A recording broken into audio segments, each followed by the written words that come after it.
අයිබෝන් අපි අද කතා කරමු මේ දවස්වල තියෙන මේ වෛරස් එක ගැන. මේ වෛරස් ඉන්ෆ්ලුවන්සා කියන එක වෛරස් ඉන්ෆ්ලුවන්සා එකකින් තමයි හැදලා තියෙන්නේ. මේක එක විදිහට වැඩි හරියක්ම වෙන කියන්නේ සුසුන පද්ධතිය ආශ්‍රිත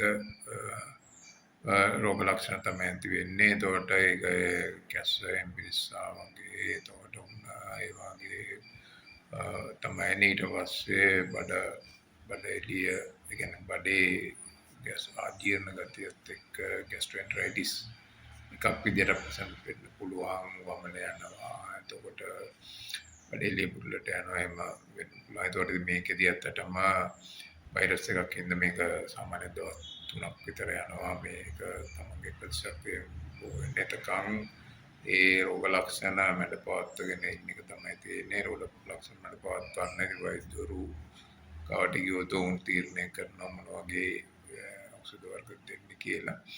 ඒ අනුව අවශ්‍ය ප්‍රතිකාර නියම කරයි. ඒක අනුව කරන්න විශේෂයෙන් කියන්න ඕන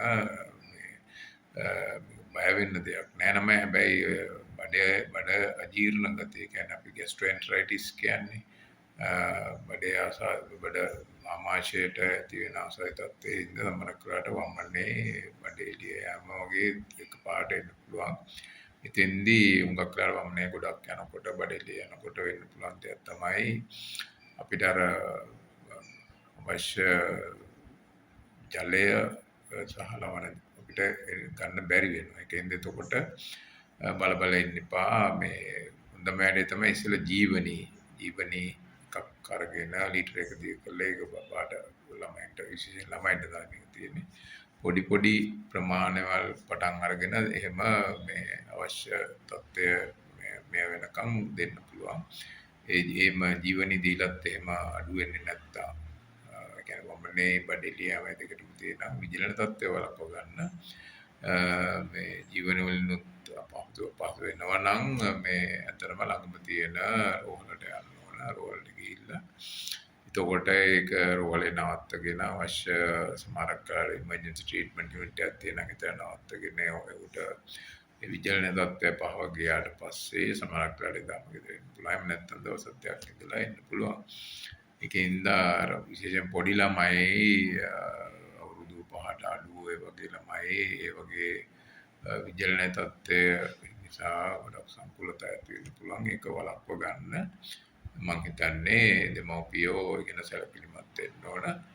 මේ ගෙදර තියාගන්න එපා. මේ විජලන ලක්ෂණ දන්නවනේ. ඒ කියන්නේ ළමයා දැන් වෙනද වගේ ඇක්ටිව් නැහැ.